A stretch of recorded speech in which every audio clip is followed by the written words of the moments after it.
ngaka kanya ntabwo bidukundira kubera ibyo twirirwamo, ariko nibura tujye dufata umwanya mutoya, buri muntu niba bari ku giti cye afata umwanya zirikane abantu baba mu rugo, sinaha gusa n'ahandi. Uzirikane umurwayi cyane cyane, no muzirikane uriya umuyobozi w'urugo w'amahoro n'ahaguruke. Uyu muntu muramubona kwaba banoze, akabana nabo, agafura, agateka, akagira gute. Mwari mwumva tuvuga ko tumuhemba? Hari wari wazana amafaranga 5,000 ubwira ati warakoze akira muri twebwe abandi bari kurasimbiza. Icyo dushaka kuvuga rero natwe utakira kino gihugu kirimo akaro k'isukari, cyo cy'isukari mwagiteka mu gikoma cy'umusuka renda. Ushobora no kuvuga uti njye uyu munsi mfite umwanya ngiye kumufasha gufura, sizakunda se? Ushobora no kuvuga ati uno munsi ngiye kumufasha kuza guteka. Ubwo buri wese kuri uyu munsi afata umugambi w'icyo yamarira. Reka mzite icyo wamarira abarwayi, ariko nicyo wafasha uyu nguyu ubashinzwe kurushaho kubafasha neza. Muzabikora se? Mbasebye se?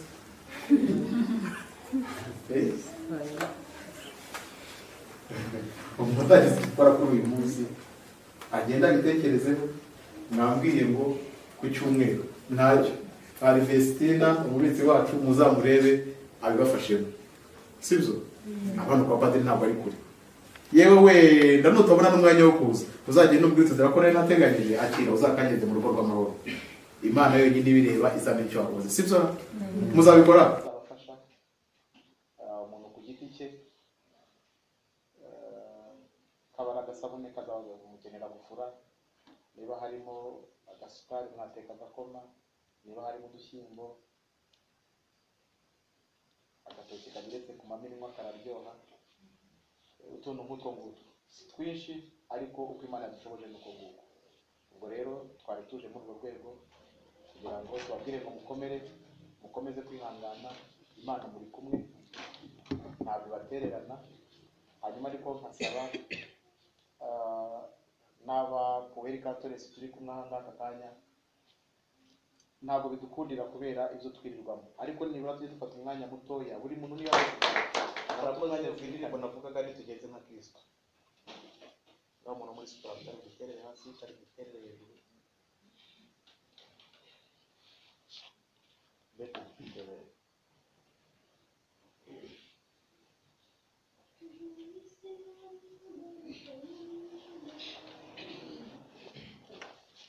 Isi yari yugarijwe n'umwijima, icyaha n'urupfu byibasiye mwene muntu. Ubutabera, urukundo n'ukuri byaratsikamiwe, nibwo Yesu yaje atanga ubuzima, atanga ihumure, atsinda urupfu. Niwe mbaraga zanjye, niwe mahoro yanjye, niwe Mana yanjye, reka musingize, niwe wenyine. Yesu yaje munsi, impuhwe n'ubudahemuka birahurirana, ubutabera n'amahoro birahoberana. Umuzigo w'amategeko wimukira urukundo n'imbabazi. 77 Yesu umwami wanjye, reka musingize, niwe wenyine. yigize umukene, Badukungaze, yicisha bugufi kugira ngo adukuze. ukwiye kuyobokwa, Yigize umugaragu ngo tube ibikomangoma. aduha kamere Mana, ukwiye kuyoboka, ntigabije urupfu, baduhe ubuzima. mu bikomere bye dukiriramo ibyacu. ukwiye kuyoboka, Urukundo yadukunze ruruta zahabu, y'igiciro gikomeye. Impuhwe ze zisumba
natwe urugo rw'amahoro turabashimiye uyu mwanya mwagize wo kudutekereza.